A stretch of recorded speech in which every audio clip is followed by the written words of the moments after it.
And welcome back to another On Coaching podcast with Magness and Marcus. I am Steve Magness, Deputy Director of High Performance West, joined in Houston, Texas by John Marcus. We are coming to you live and together. Together, yeah. We are in the building. It's amazing. This happens once a year. Once a year we get like live ones together. Yeah. Normally at track meets. Yeah. So we appreciate you guys listening, and as always, our podcast has a sponsor. Not as always. It's been very recent, actually. I wish it was at always, but... Well, we've always had a sponsor. It just was mostly ourselves. Yeah, we're self-sponsored. But now we have someone, someone awesome who provides an awesome service that is related to our listeners and ourselves, really. Yeah. So we're sponsored by Health IQ, which is an insurance company that helps people like us, right? Runners, strength coaches, athletes, basically people being active, right? Because they know that active people are, we're kind of better. We live longer and we like life. Exactly. And a life insurance company is here to give more life. So if you want lower rates on life insurance, Health IQ can help you out. So go to healthiq.com/oncoaching to support the show and see if you qualify. Again, I think the coolest thing about this is you literally send in race results to see if you qualify. That's something that That's pretty neat. That's pretty neat. We believe in building a longer table. And so since we've gotten a couple little nuggets and morsels of dollars from sponsors here, we're going to pay the people too. So don't forget, go to highperformancewest.com. There's a tab that says $100 on it. Just fill out your name, your email, and when you start listening to the On Coaching podcast here, and Steve and I are going to pick at random someone who, or two people actually, we're going to pick at random two people who have been listening and who filled out the form. And then we're also going to give you not only $100 for whatever you want to do with. Hopefully something healthy, hopefully something to support your running endeavor or your athletic lifestyle endeavor. But we're also giving you another $100 to give back. Give back in some way. However, whatever you want to do with it, you just have to give back. It's a pay it forward, 3 degrees of pay it forward from our sponsor to me and Steve, from me and Steve to you to someone else. Because that's the culture we're trying to create, is one of contribution. So go to HBW, go to healthiq.com/oncoaching. Keep supporting things so we can keep doing things like this. Yeah, it's fun. It's awesome. So thank you, listeners, for empowering us to be able to do this, because without you, we could not. So this is actually a thank you, as it always has been and always will be, because we are here to give the people what they want. And speaking of that, what do you guys want this week? How about talking about the intangibles? The things people can't really ever talk about or put their finger on. The intangibles, but can't quantify them. But they make all the difference in the world, right?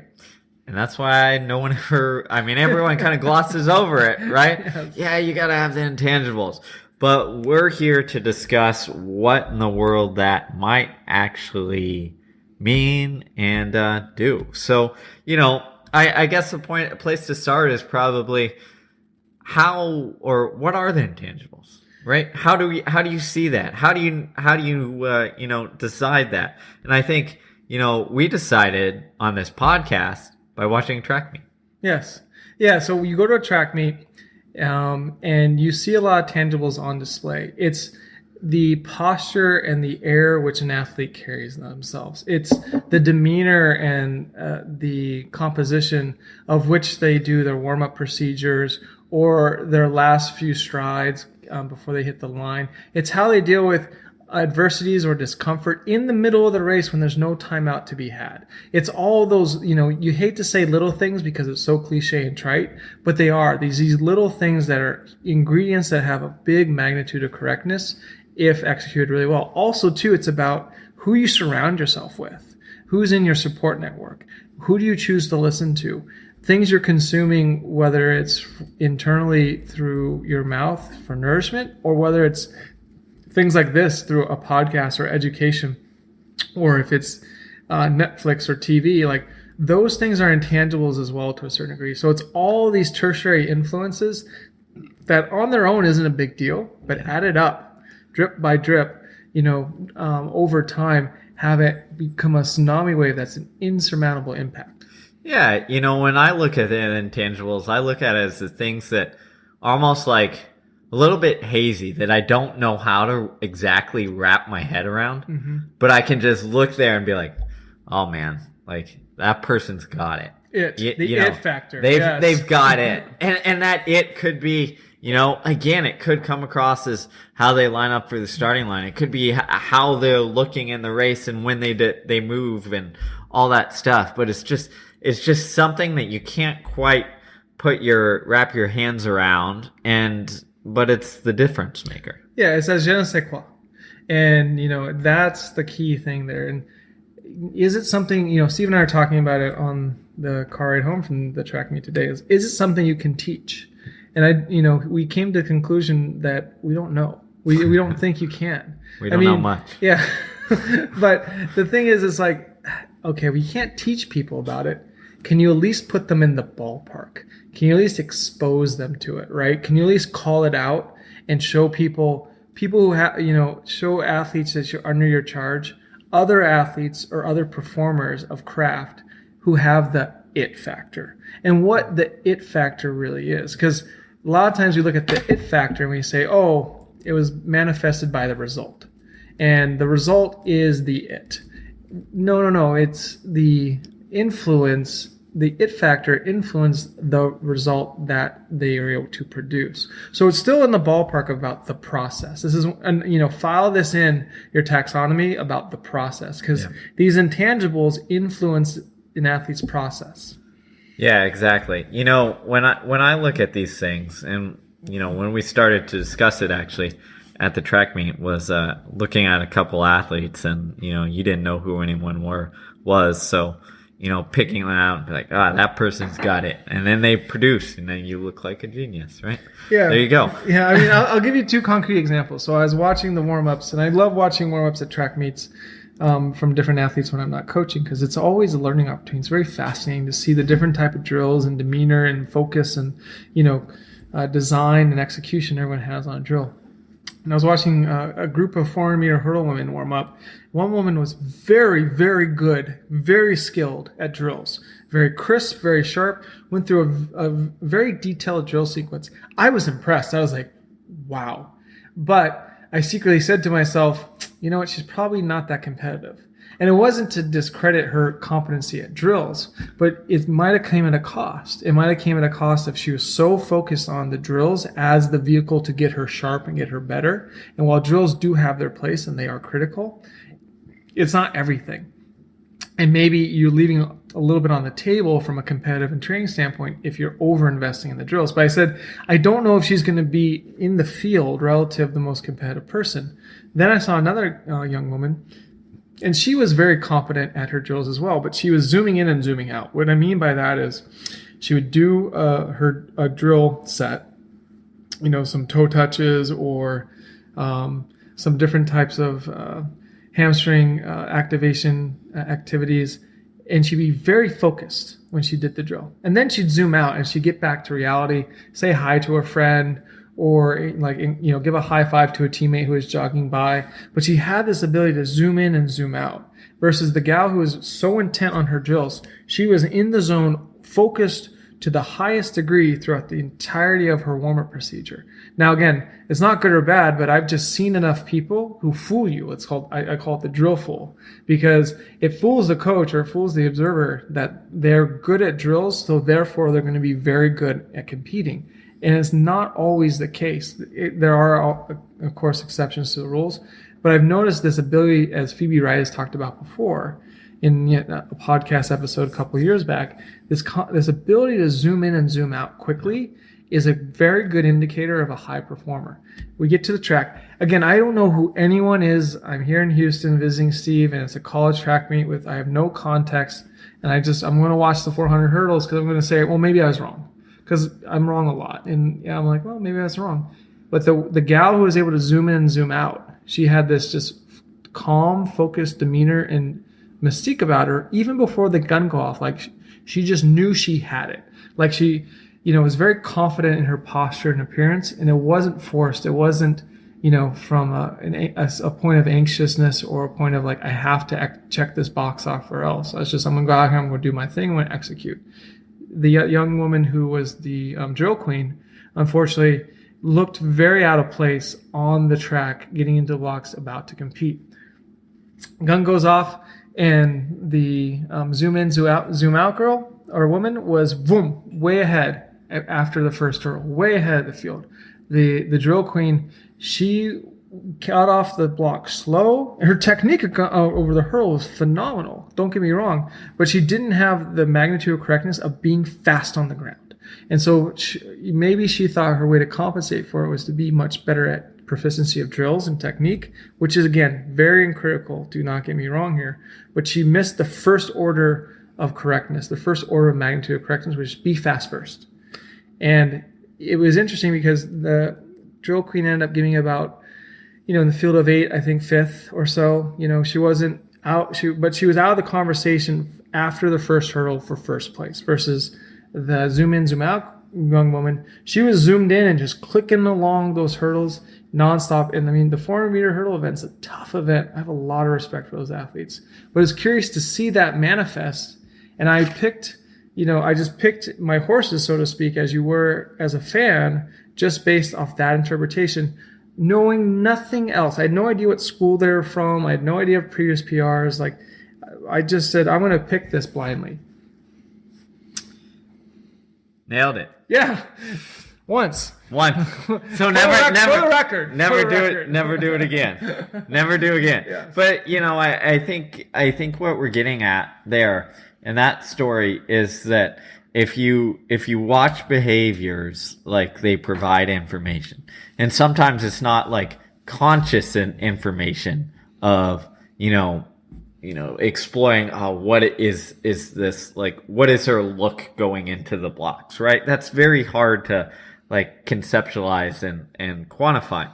But what it does is it provides information. And I think all of us can sit there and watch a track meet and maybe watch our own runners and look at them in the eye as they're getting up on the starting line and determine, like, oh man, like, he's in it, she's in it, his mind's elsewhere. Yep. Like, he's thinking about, something else. And you can just kind of tell, you know?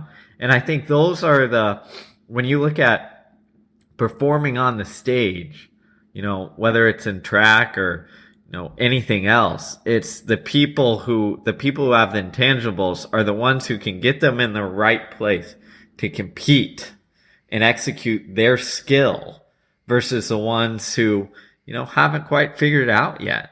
And the ones who haven't quite figured it out yet are the ones who, have momentary lapses, right? Or who minds kind of drift off a little bit in the middle of the race, or who lose focus or don't anticipate the move, right? Because, that's another thing that's part of the intangibles, is that racing savvy of not, as Danny Mackey said in one of our latest podcasts, is to anticipate moves, not react to moves. Yes. Right? And that intangible to be able to, in their mind, almost predict what's going to happen, say, hey, I've seen this movie before, so I know what to do, is something that, is valuable for a runner, but is also something that, as we talked about, is I don't think it can necessarily be, taught to a degree. It has to be led to, and then they make the decision to figure it out. Yeah, to steal a saying from author Simon Sinek, good leaders, the best leaders, make you feel safe. And so you're trying to lead people to feel safe. Because a lot of times in racing, right, it's a very confrontational, combative, competitive crucible. There's things on the line, especially the higher you get, the higher platform of competition that's had, more is on the line or perceived to be on the line. So a good leader, in my opinion, makes the athlete feel safe, makes them feel safe in terms of, you can take a risk here, you have what it takes to be competitive here, you're not ready to go, but you're able to try things out, and I won't get mad at you if you fail. I won't get upset if you don't get first. I won't be pissed off if you don't set a PR and qualify to the conference meet, right? And a lot of times there's so much tertiary intangibles or expectations going on in an athlete's mind coming into race day that they don't feel safe. They feel in a state of anxiety. And you can see that from the body cues, right? So over 80% of communication is nonverbal. And we are all keen students and apt interpreters of how someone's body posture and cueing looks on the day. And if it's out of line, if they feel safe, if they feel anxious, if they feel secure, if they feel strong, if they feel confident, right? And so as a coach, we tend to, say, oh, well, we're infusing the athlete with confidence because of their training. You're able to do all this density and intensity of training. So therefore, you can now compete at the appropriate level on race day or competition day or game day. It doesn't work like that at all. So you have to say, well, you've done the physical work to ready yourself for this competition as best you're able to. But now here, I'm going to, create a culture. And culture, right? Culture is best communicated. Another intangible is culture, but it's best expressed in the little actions. How you say what you say. Do you put your hand around your athlete and their shoulder and give them a half hug or a bear hug and say, unconditionally, you're on my team, and unconditionally, I'm going to be there for you no matter what you do. Those intangibles go a long way. Well, there's that great study that came out maybe a year or two ago that looked at NBA teams, and they quantified how many times they touch. The touch, yeah, right.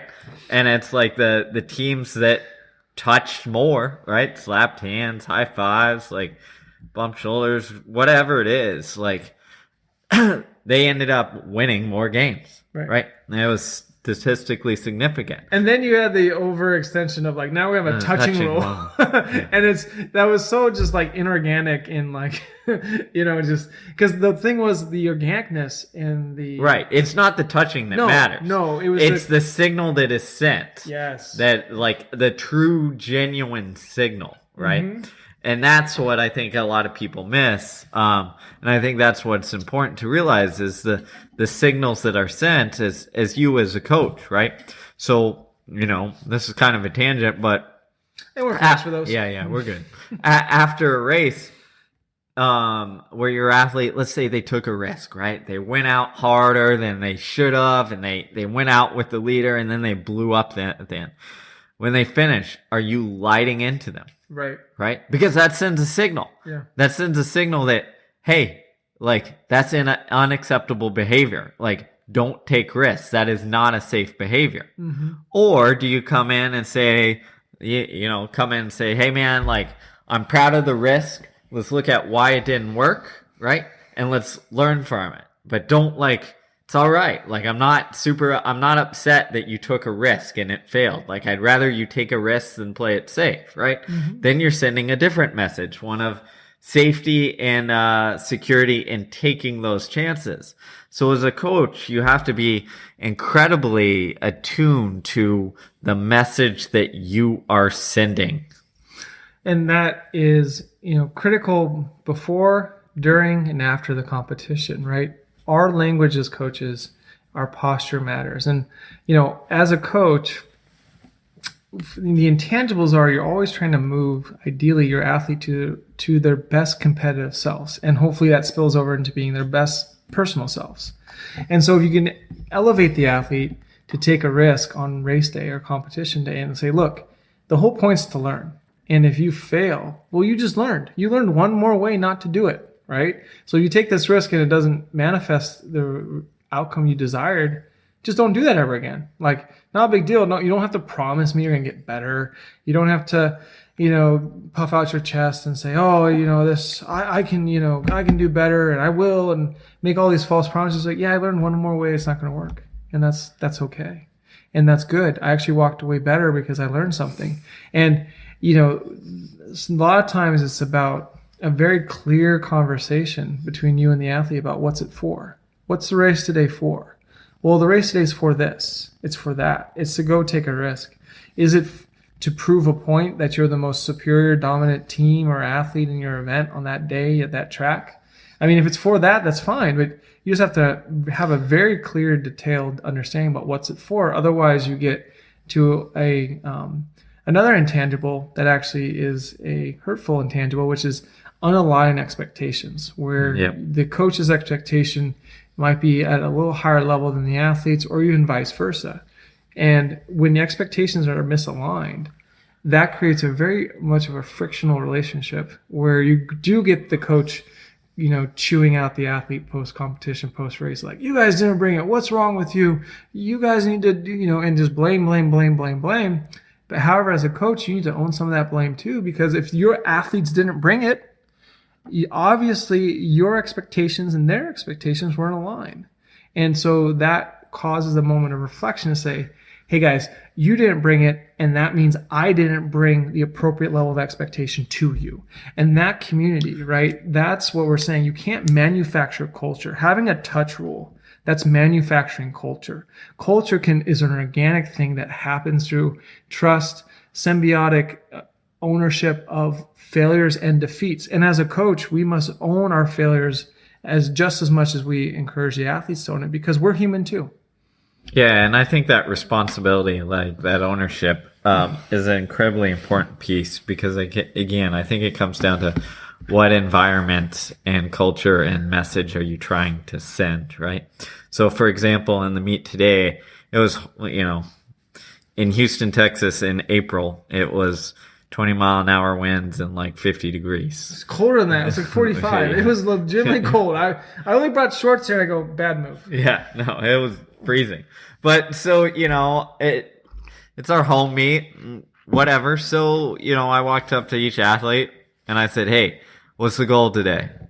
And, sometimes they said, what's the point? And they didn't say anything. I'm like, we're racing. Like, I don't care about time. Like, just go race people. Yeah. Like, do whatever it is you want to do, but like, we're going to race. And whatever, with each individual, whatever that meant, like that meant. But, the point was obvious, is that the times are going to be off. So don't obsess over that. Don't try and hit any splits. Just ignore it and just go get better at racing. And then we'll figure something out. Some had very specific plans for what to do in races, and others had, hey, like, this is opportunity to work on tactics and positioning and all that stuff. And again, it was very simple, but it like shifts the mindset and shifts the expectations, because now I'm giving the person like permission to go race, and they're not sitting there like, oh my gosh, it's windy. If I run, normally I run 3:55 for the 1500, and if I run 4 flat, then I'm going to be a failure. Because the failure, like the success or failure, isn't on the time anymore. And you're giving that athlete permission to say like, okay, now I really know I don't have to worry about that. So it's understanding like what message you're sending on this stuff, and what the athlete is receiving as well. And other intangibles too are the environment, right? And by the environment, I don't mean this really broad general thing. But the environment the athlete surrounds themselves with, like who they hang out with, matters. Who they choose to listen to matters, or not listen to. And now more than ever, we have a culture where you're listening to many uninformed pundits, on social media, who have an idea, who have a concept, and who can just push the publish button, but without any deep reservoir of experience or education behind it. And so if you're trying to appease certain, uninformed pundits, or even people who are well-meaning within that person's family and support network, but who have a superficial understanding about the sport and about the craft that they're employed in, and all their context is you're only good if you win. You're only good if you set a PR. Yep. What happened today? You didn't set a PR. What happened today? You didn't win.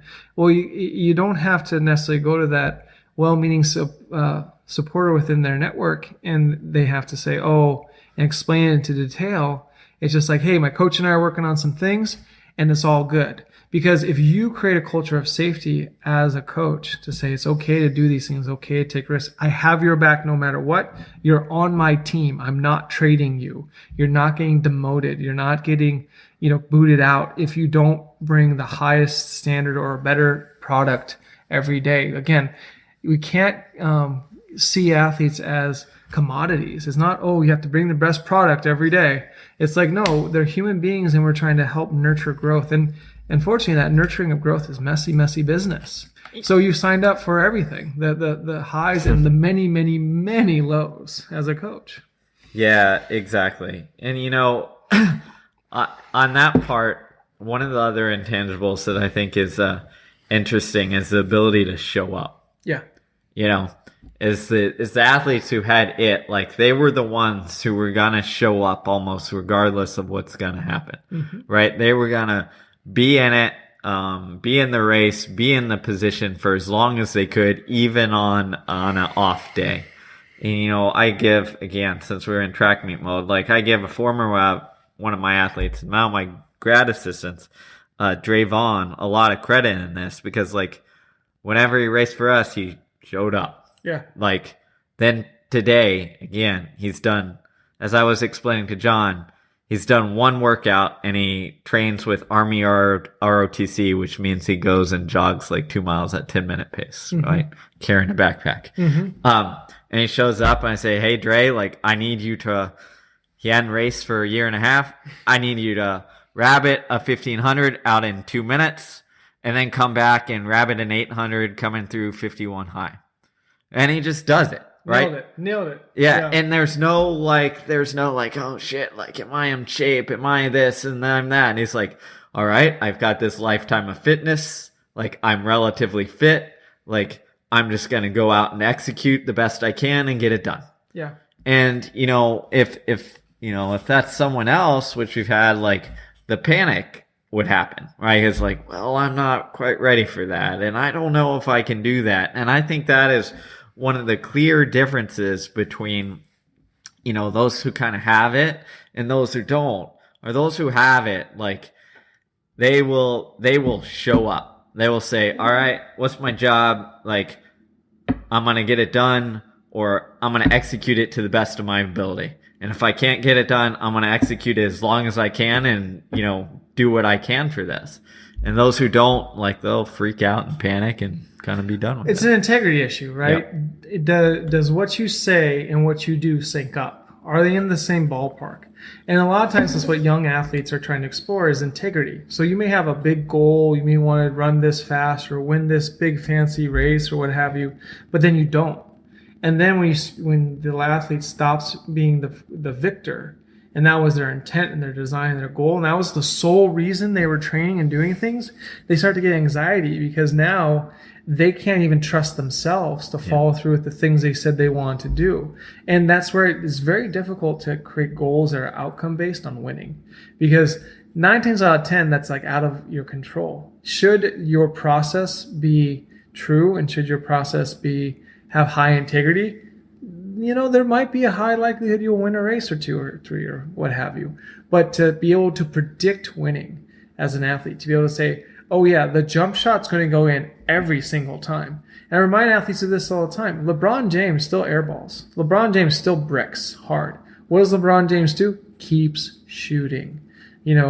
Keeps shooting, keeps shooting, keeps shooting. Same thing with baseball players. They strike out hardcore. These are the most proficient people at hitting a fast 90 to 100 mile an hour ball on the planet, which is a very tough skill to do, and yet they strike out more often than not. What do? Keep swinging. Their intent is to hit the ball, yes.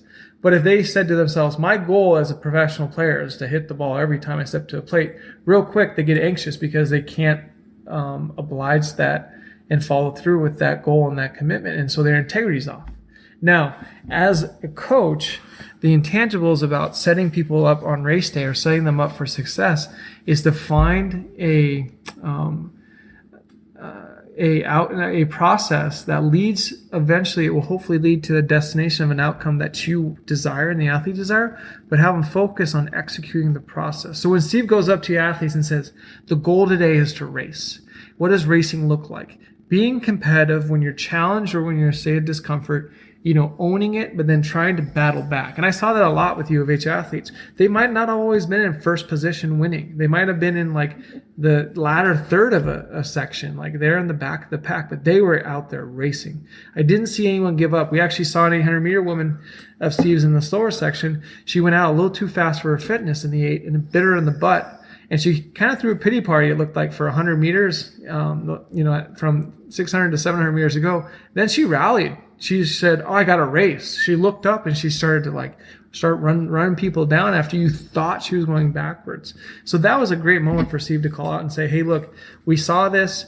You gave up on yourself, but then you pulled your head out your butt and you rallied and you raced. Way to go, kid."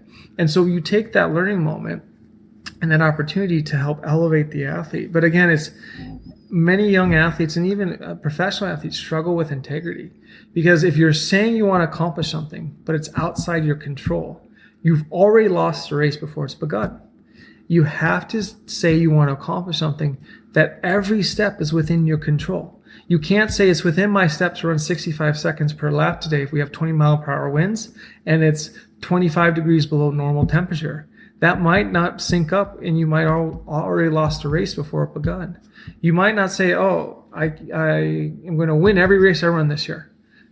That, again, what happens when you lose that first race? What happens when the pressure of winning makes you so anxious that you're like in a star-studded field at a championship meet and you don't know if you can win the race now? But you say you're going to win them all. I don't know. And then that gnaws at you versus the excitement of, man, I'm at the championship race. I'm one of the fast people. I'm going against other fast people. This is going to be awesome. Let's see what we can do. So those intangibles even correlate to how we perceive the process and how we set ourselves up to be successful or not. Yeah, exactly. So we've talked a lot about kind of what they are, right? Or how they manifest, I think is probably a better way to put it. How they manifest, which I think we're all can kind of see and understand. I think, when I look at this stuff, and I'm still trying to figure this out, is like, all right, how do we get people closer to that? Like, how do I have, like, in my head, I have the model. Right. Yeah. I have a couple athletes who do this, and, we've been through a couple of different athletes, like, they got it. Like, how do we move people more closer to that? And I think, when I've thought about these things, it's the intangibles require a commitment, right? It requires a commitment where the athlete is almost internalizing, like, this is who I am and this is how I behave, right? And to get to that level, like, they have to go through this process of making that decision on their own, right? And it's our job as coaches to put them in places or give them opportunities or guide them on how to do it. But once they're in that moment, they have to be the one to commit and do it. Right? They have to be the one to take ownership, to say, like, this is who I am and this is how I do it. Because I think if you don't, like, if it's not done that way, it's almost like you're faking your way through it, right? Yeah. It's like I'm going to act like him, right? The act as if model. I'm going to act as if I am him, or I do that. And what happens is when push comes to shove, right? When the stress and anxiety are there, you just revert. Well, you feel like an imposter because you're acting as if, but you don't feel like you have the credentials, or you don't feel like you're really truly is you, right? Yeah. And I think people get stage fright, or people, don't want to talk in public, or they get all sweaty. And I learned this a long time ago. The act as if model is there, and it's popular, and it's supposed to help encourage and promote habituation and action towards that paradigm or that imaginary perfect or highly successful self that you want to become. But ultimately, I think it's flawed in that along the way, you're discrediting everything that's not the as if. Because part of the maturation and growth process is owning it. And I remind athletes of this all the time. Own it. Whatever you do, own it. It is yours. You're doing it. You run a great race, own it. You run a race very below in your expectation or level of ability, own it. You get an A on the paper, you get an F on the paper. Own it, own it, own it, own it. And if you're not teaching a culture of ownership, and this is again radically transparent ownership, own all the things you do and own all the things you don't do. Like, hey, I don't go out to the bar and, Friday nights ever. I don't go out to the bar any night ever. Or I go out to the bar Saturday nights for 3 hours and just until noon or midnight, excuse me. And then I head back home because I'm Cinderella. Like, but just own it. Don't be disingenuous. Don't be insincere. Right. Don't act like, or don't think that you have to act in a certain way. Right. Right. It's like whatever it is you do, it has to be you, authentic you. Like the only way you can get intangibles is if you are you, authentic you. Yeah.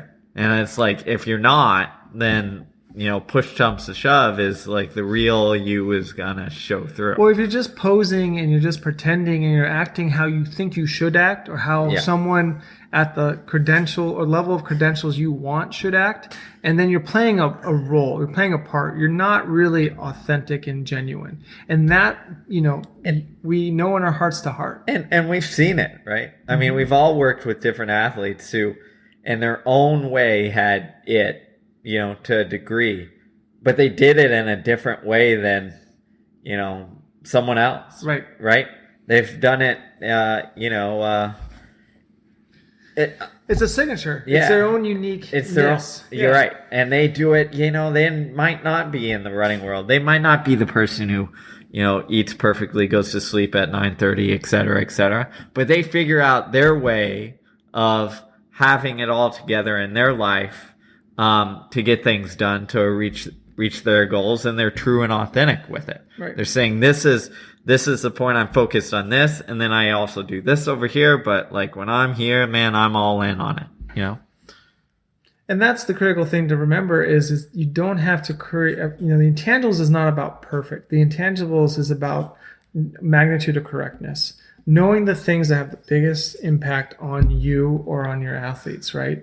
And when they feel safe and secure that their support network and their coaches included are aligned with that, then all of a sudden it's a sturdy platform from which they can springboard and explore. And it's a home base which they can come back to.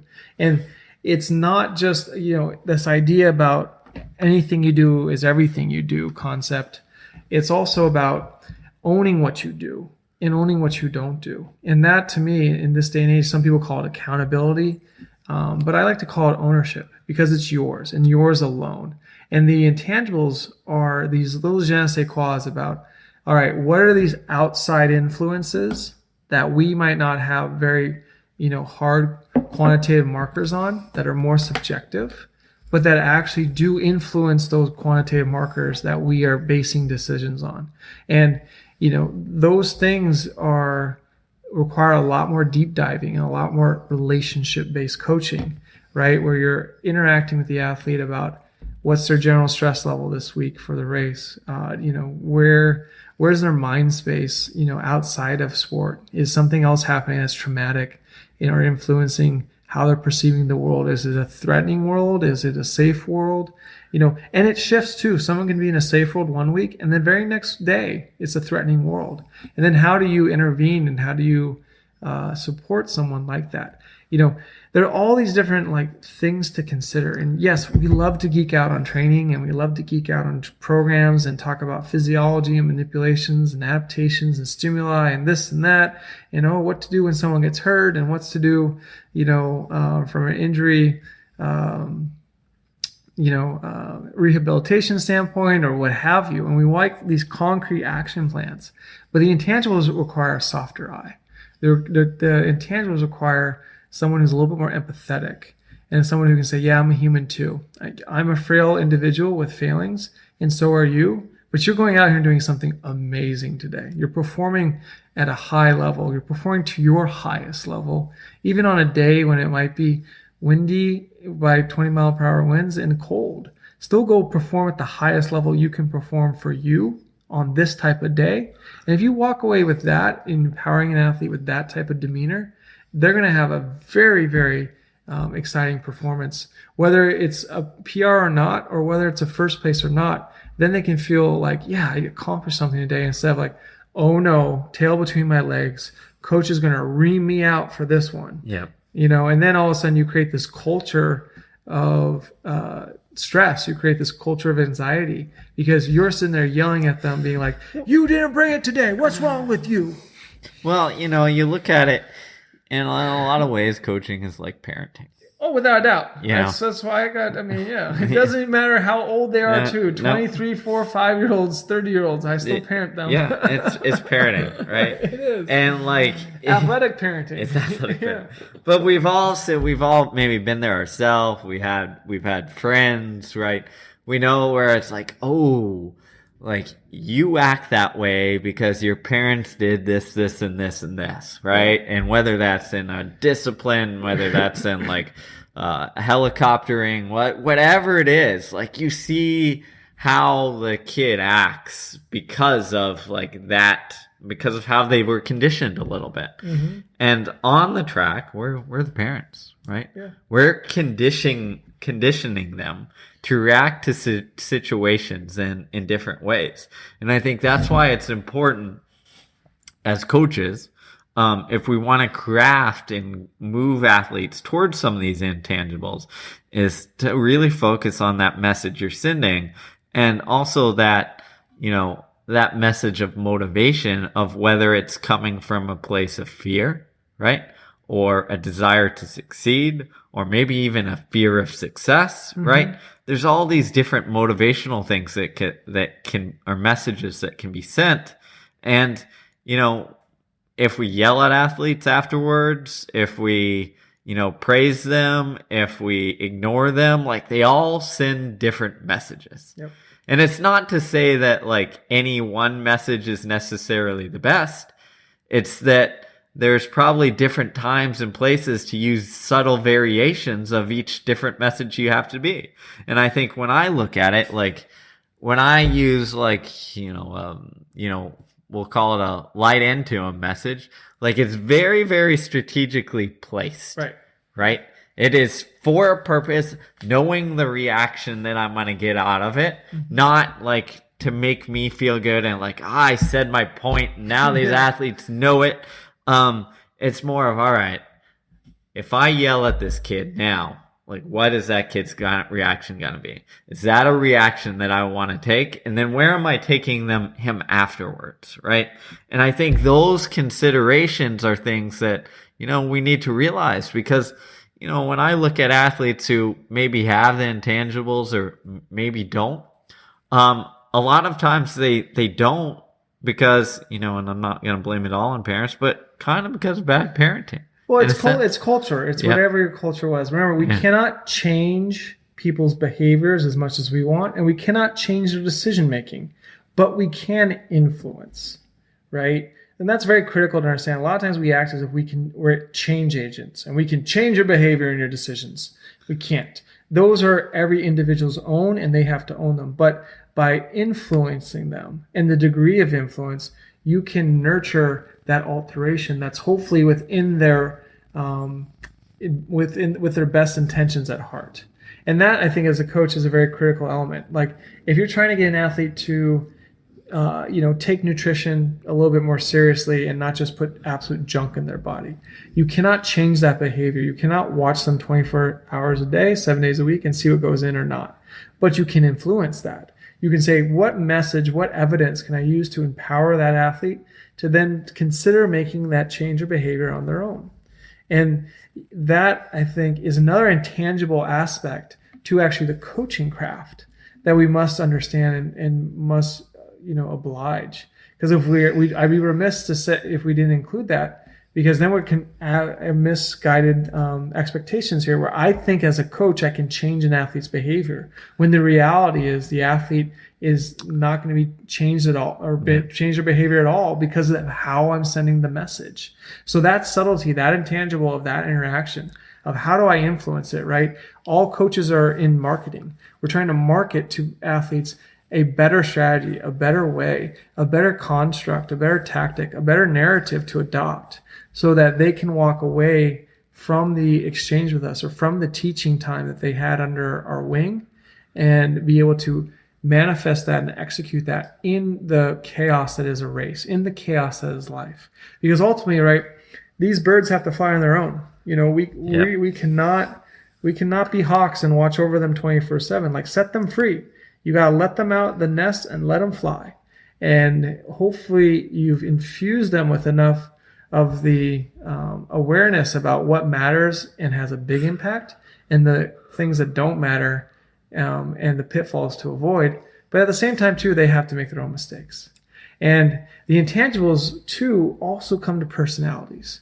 When you know a pessimistic personality, as much as you want to change the pessimistic personality, you can't. It's not your personality if you're a total optimist. And if you have someone who's far too optimistic, who's delusional to the point of excessive optimism, you can't have them come down and be a little bit more realistic.